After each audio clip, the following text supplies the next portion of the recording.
Welcome to the Drunken Odyssey with John King, a podcast about the writing life.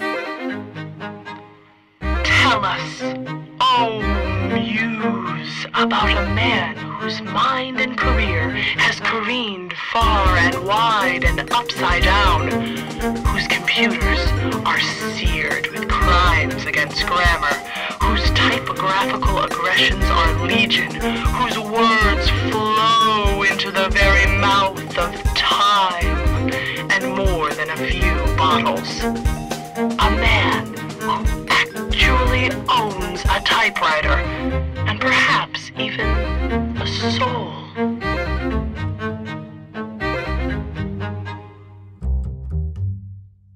And now, your host, John King.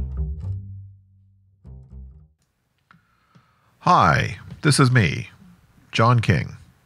No? Okay, there. So like most Floridians, I was born somewhere else, in this case, the city of Boston.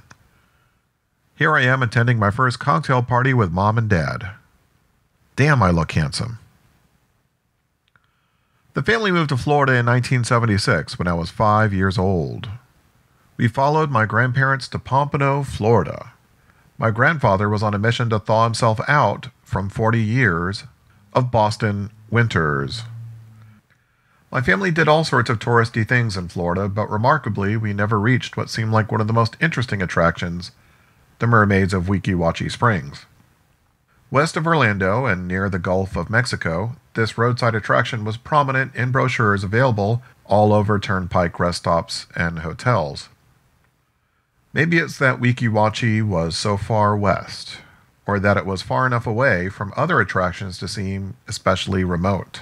Eventually, my family visited Silver Springs, St. Augustine, Circus World, SeaWorld, Miami Seaquarium, Jungle Larry's African Safari, Busch Gardens, the Jungle Queen paddle boat tour of Fort Lauderdale, Xanadu, Home of the Future, Monkey Jungle, you heard me, Monkey Jungle, Flamingo Garden, Lion Country Safari, and Gatorland. And we went to Walt Disney World approximately an infinite amount of times. But Weeki Wachee always beckoned in its modest way with such proximity to the water and to mermaids. Weeki Wachee. The name derives from the Muskogee language and means little spring. Those syllables, though, the elastic W's and catching consonants, seem otherworldly. Not long ago, I came across a book by Lou Vickers called Weeki Wachee Mermaids, 30 Years of Underwater Photography, and was reminded by its pages of how intriguing the idea of submerged theater was to me. The images were sometimes kitschy, gloriously, sublimely so, but there was also something classic about those images too. Human performers underwater, these women encased in shimmering, bejeweled costumes, weightless, at home, under the water. Mermaids. Mermaids. Wonderful. As the host of a writing podcast, The Drunken Odyssey, I felt it was time for a road trip to see these mermaids for myself and learn more about them. So let's do this.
Weeki Wachee Springs State Park is one of Florida's original roadside attractions.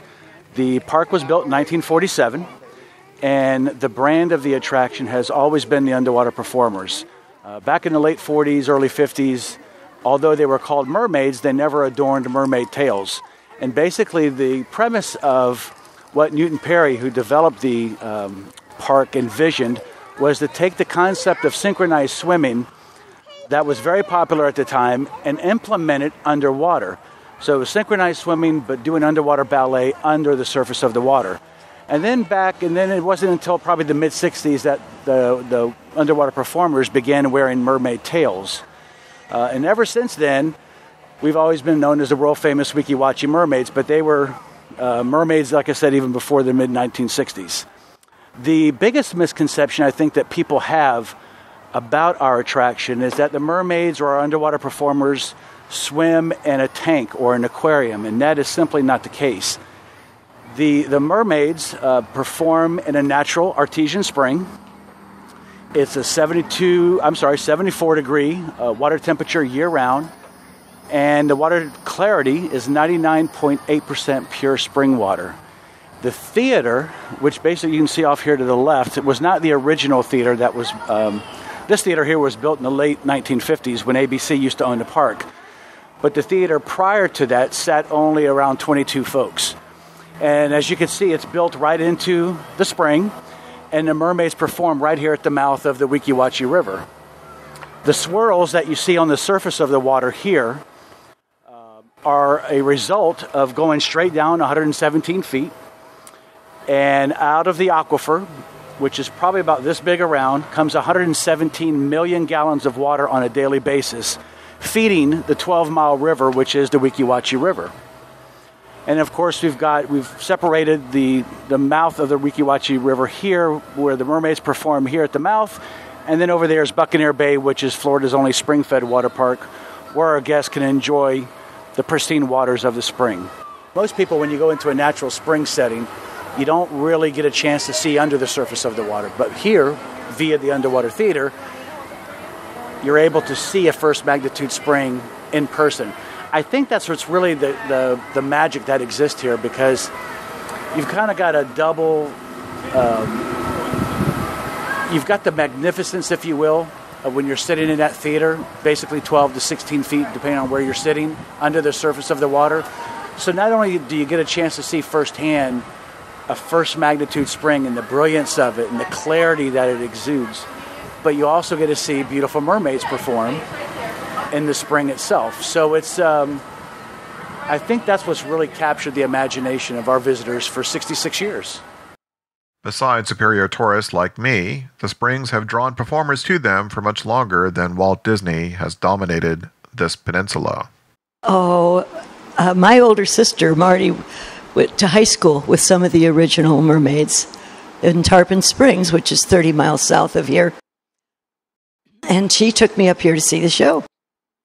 Well, I just thought it was great. It was something that I was born to do. So I went home and I told my family, I'm going to be one of those mermaids. And my Aunt Margie said, you could never do that. Well, that did it. I had to do it then. Well, I was 11 at that time. So I had to wait a few years until I was 17 and a senior in high school or a junior in high school. Came up here and tried out. They told me to bring a towel and a bathing suit for the tryout, which I did. And I had been practicing in the local swimming pool.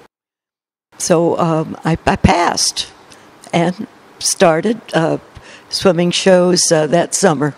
In 1953, I started. You actually weren't called a mermaid until you started doing the deep dive. And up to then, you were a swimmer. So you had to swim in shows for quite a while before you worked up the confidence and the being relaxed enough to be able to do the deep dive. That was an accomplishment. We have a lot of challenges. One is you're in a natural spring. So there's a current constantly flowing, so you have to maintain, your certain spot. We don't wear weight belts, so you have to use your breath control to stay at a show level where you might sink if you exhale too much air, or you go to the top if you hold too much air in. So you have to maintain your neutral buoyancy. We also smile and sing and do choreography through the whole show.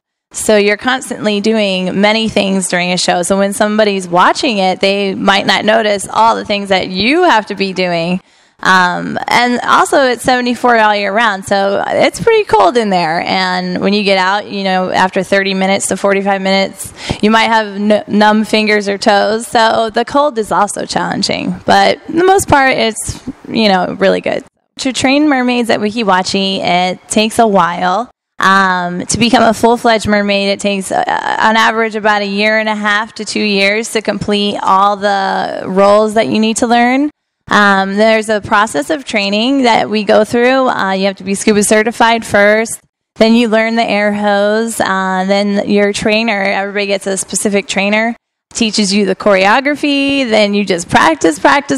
So you don't swim a show for about 3 months. So it takes a lot of training. It differs from when you start at the very beginning. You're very nervous. Your first show is chaotic. They say your second one would be worse. But by the third one, you're starting to think. So it takes 6 months to a year to become really relaxed and at ease and comfortable doing the underwater performing, eating and drinking and exhaling enough to stay down without the use of weights. Then, like every other job, after a while, it's old hat. You just do everything second nature, and it's just great. I was a mermaid for about 15 years. I became supervisor one time for about 9 months, but I decided I didn't like that side of the street, and I went back to being a mermaid. Then they asked me to direct and write and choreograph the underwater shows. I loved doing that sort of thing. So even though I was in that position, I was still swimming shows occasionally, just to keep in the swim, so to speak. One of my first shows was called Mermaids on the Moon, because underwater, or in that spring, it looks like the surface of the moon to me. The star of this show, the star of Mermaids on the Moon, was a performer named Anita Spaceship. Excuse me for that. I apologize. And she did walking a tightrope, and there were other moon creatures that would show up and intimidate her. Found a very strange device called the Aqueon in a skin diving magazine. Something you wear from your knees down, and you wave your feet back and forth, and it has paddles at the top, and it's supposed to simulate a dolphin swimming. You could really move out with that thing. We put on a monster costume, and that was one of our monsters. But another show we did was Cinderella, Peter Pan. I love Peter Pan. I'm sure everybody does. We did the best of everything, all the best music we could find, and choreographed to all that. Oh, I did 7 shows, but I can't remember them all. Performing as a mermaid is a lot of fun. You have to like swimming and enjoy kind of cold water since it's 74 all year round. But when you're in there swimming, it makes you feel good and refreshing, and you just get into character in whatever role you're playing and just go for it. And, parts change all the time, so you get to mix it up. You don't have to swim the same role over and over again. So it's just really a lot of fun just to swim. Lou Vickers, the author of Weeki Wachee Mermaids, 30 Years of Underwater Photography, was kind enough to drive over to Weeki Wachee and talk to me about its history. Yeah, they had some bad times. Partly after ABC owned it, which was their heyday. ABC owned it. They owned Silver Springs, and they obviously gave them a lot of publicity. And they had like underwater world premiere of that film Mr. Limpet with Don Knotts. Elvis came. It was a big deal. And then things started when Disney happened. It didn't just kill Weeki Wachee. It killed a lot of places, little mom and pop places too. But it definitely affected Weeki Wachee, and now I think it is making a resurgence because I think people do like to be still and be entertained by human beings and real human beings doing something beautiful. It's pretty amazing. I think it's a very appealing thing to see. Well, on the water, I don't know, when the curtain goes up and you're like, okay, I'm going to be impressed. It's like, oh, I really am impressed. Yeah. Almost any time anyone tells me I'm going to be impressed, partly I have this built-in resistance. Yeah. Well, I mean, if you had seen the former Mermaids, what they call the Tales of Yesteryear, or they had a show called The Tales of Yesteryear. The former Mermaids, I think the oldest one at one point was like in her late 70s. And that's impressive to see. I think Dottie, before she quit, I think she was almost 80 years old. And to see these women who, when they came back to Weeki Wachee to do this show, they had to be certified in diving. And they also had to learn, some of them had to learn how to go through the tube that goes under the theater. It goes down 15 or so feet and then 50 or so feet out into the water. I'm not sure exactly how long it is. They had to learn how to do that. And so can you imagine being 70 years old and having to figure that out? It looked pretty violent from where we were when we got to watch it. I can't imagine it. And a couple of the mermaids, they all have long hair. They told me their hair would get snagged and on the way down, sometimes the lights were out. Catfish will come up in the tube, big catfish. And so there's a lot of... Those can sting you, right? Well, they have barbs, and they could do that. There's a lot of creatures out there in the water. It's special because it's deeply rooted in Florida. Because you have to think about Newt Perry. He came to Florida in the 1900s, like 1908 or something like that. But he was working at Silver Springs, when he was over there in the 20s. There's pictures from 1928 of his sisters underwater. This man lived underwater pretty much. They called him Mr. Underwater. He was famous for that. And so he was doing things over there. That's a great superhero name. Yeah, it is. And the difference, you can't see this because you weren't here then. And I saw it a little bit when I was a teenager. The springs used to be crystal clear. Like the clarity of the water was amazing. And filmmakers, the newsreel companies and stuff, were real interested in filming underwater. And so Newt kind of was he was a guy they went to. He was the go-to person. And so he did it at Silver Springs. When he went to Wakulla, he did it up there. He was friends with Johnny Weissmuller before Johnny Weissmuller was Tarzan. So he had all these connections. And again, this filming underwater was a big thing. And so he kind of just pushed it to the limit by sinking a theater in a spring. He did. That's how it got started. And so it was a really popular destination pretty much until Mickey Mouse. Right. And Bonnie could tell you, Bonnie Georgiades, who worked with me on both books, really, but she's my co-author on the second Weeki Wachee book, said they used to do 9 shows a day and would have to turn people away. I mean, in the beginning, they had to flag people down, to get them in, because it was almost like a dirt road out there, I think, and there wasn't a lot of traffic on that road. Now you see it; it's pretty congested. But back then it was not. They would stand on the side of the road, and the shows were real different because they didn't have speakers in the spring. They didn't have music, so they didn't. They just would go underwater and perform, and it was like watching people on the moon or something to the audience. Scuba hadn't really been popularized; it was just being invented here. So watching these women do their thing underwater was crazy. It's still pretty crazy. It's still, yeah. If you have to try it. Bonnie said the only people that could really understand are divers.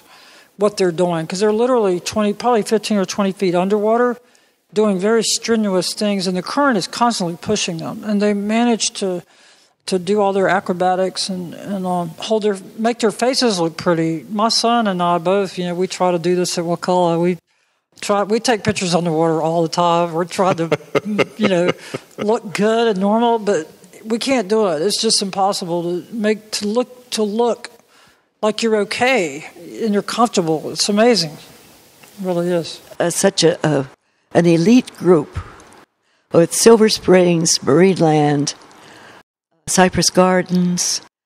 There were a few outstanding attractions at that time until the mouse came, and then people started disappearing. But when I drove in here today and I saw that packed parking lot, it looked like the old days. Whoopee, I think they're coming back.